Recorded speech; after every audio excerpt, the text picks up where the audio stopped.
Makanya kalau ada masjid, ada rumah-rumah tertentu nyembeli sendiri, alhamdulillah, nggak usah julid.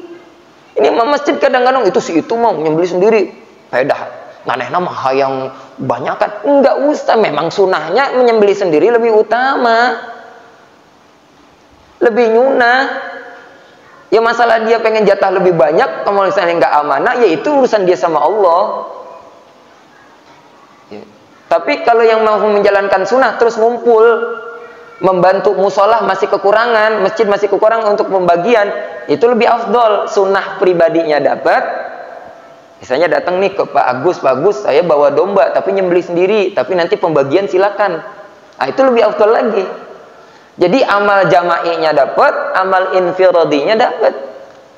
Termasuk mudhohi kalau misalnya dikenai biaya beli pisau, beli plastik, dana patungan terpal, beli tambang, jangan protes. Kalau nggak mau seperti itu, maka cari orang yang dengan rela hati membantu. Makanya nanti akadnya itu bisa ta'awun, ya, ada bisa tijarah, jual besi jasa. Kalau masjid atau penyembelih itu minta dibayar, sah. Kalau nggak mau, nggak antara diminhum, nggak saling ridho di antara dua belah pihak, maka si mudhohi nyembeli sendiri atau cari orang yang bisa menolong. Ini udah yang masjidnya ngegerutu, yang mudhohinya juga udah. Jadi kayak merasa berjasa, udah gua kasih hewan kurban kan waktu kapan tuh ada artis. Udah mending dikasih sapi, emang berjasa banget apa?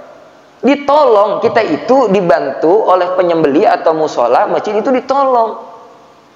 Ya kalau misal orang yang nggak mampu lagi cuma ngasih hewan, nggak mampu beli plastik, ada dana fisabilillah dari musola masjid boleh. Tapi itu bukan kewajiban panitia, kewajiban tetap si kurban. Ini kalau nggak tahu ilmunya kan pada ngegerutu, iya nggak?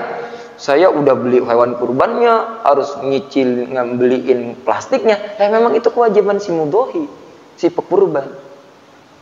Sama, jangan juga cari untung yang lebih, ya.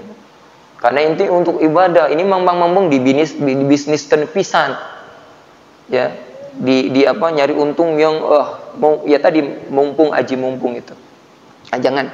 Jadi wala ta'kulu amwalakum bainakum bil batil, dengan cara-cara yang enggak dibenarkan dalam syariat. Ya.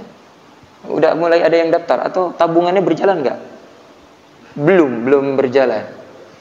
Ya. Seringkali saya menjelang atas setelah pasca Zulhijjah, ayo nabung. Sisihin, amun teu dipaksakan mau bisa.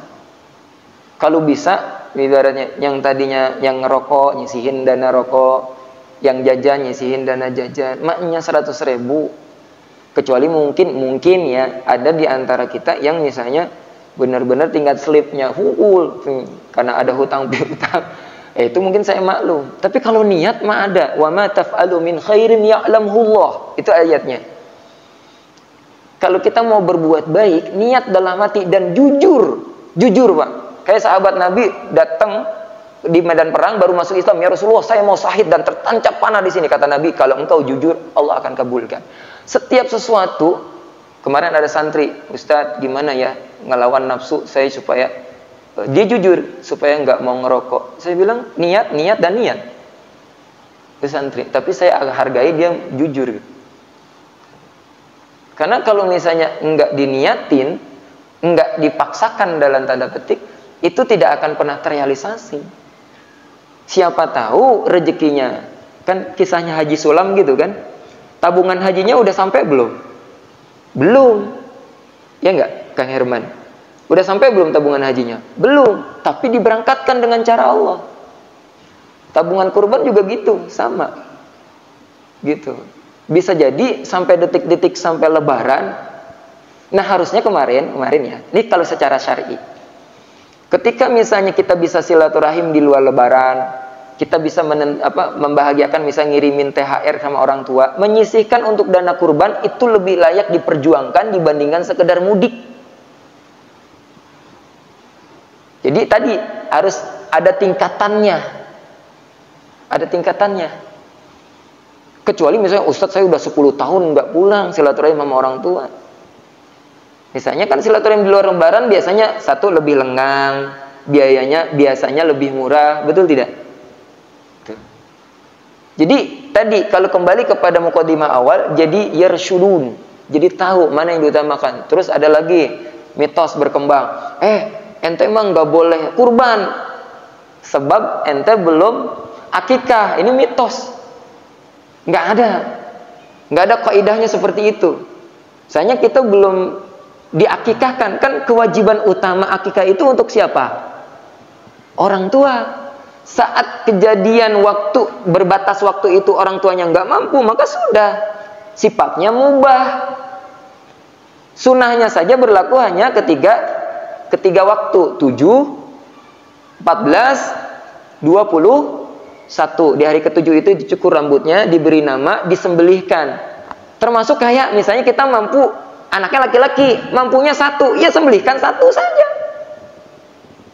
Ini kan kayak seolah-olah wajib 2, afdolnya 2, tuntunannya 2. Tapi kalau mampunya dalam langkah syukur, akikahkan 1, nanti lagi 1, nggak masalah.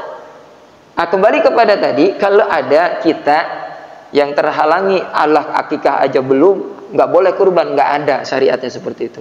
Malah justru ada yang nanya, Ustadz, kalau saya hari ini bulan Syawal atau Dzulqa'dah, Dzulhijjah dapat rezeki, dahuluin mana? Akikah apa kurban? Kurban.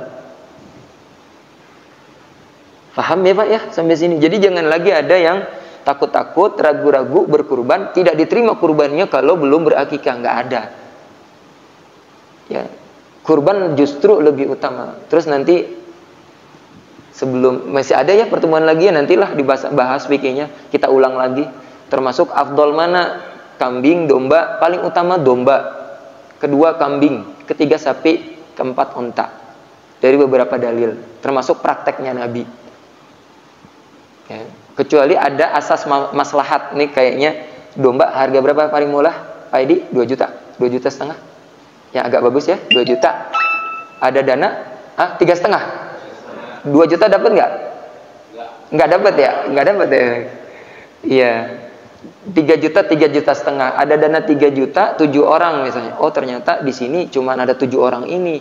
Kalau kambing dibeliin 7, kayaknya nggak kebagian. Kalau dibeliin sapi harga 21 juta, ini kebagian. Itu boleh. Tapi asasnya bukan doyan nggak doyan ya Kang Herman ya.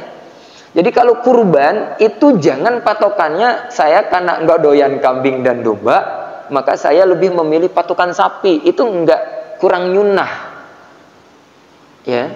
Nabi bahkan ketika watalal jabin, ketika dipelipis kemudian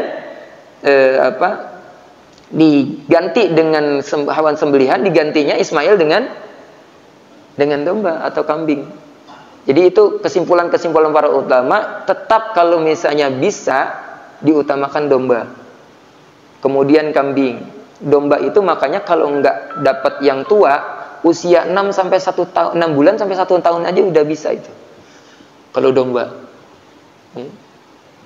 Afdolnya usia 1 tahun menginjak 2 tahun. Kalau kambing ya lebih tua lagi. Ya, kalau sapi tahun kedua menginjak ketiga. Jadi misalnya 2 tahun, lebih dikit minimal 2 tahun, misalnya sehari, 2 tahun sebulan. Gitu. Kalau unta tahun keempat menginjak tahun kelima, itu ada kriterianya. Ya, saking utamanya ya keutamaan berkurban dengan domba itu banyak dijelaskan oleh para ulama. Nah, ini ayat yang kita kaji pada kesempatan malam hari ini. Sebenarnya ada waktu lebih, cuman ini sudah masuk tema yang berbeda ya. Afdolnya nanti mungkin kita akan ada di pertemuan selanjutnya karena ini tentang syariat awal perintah perang ya.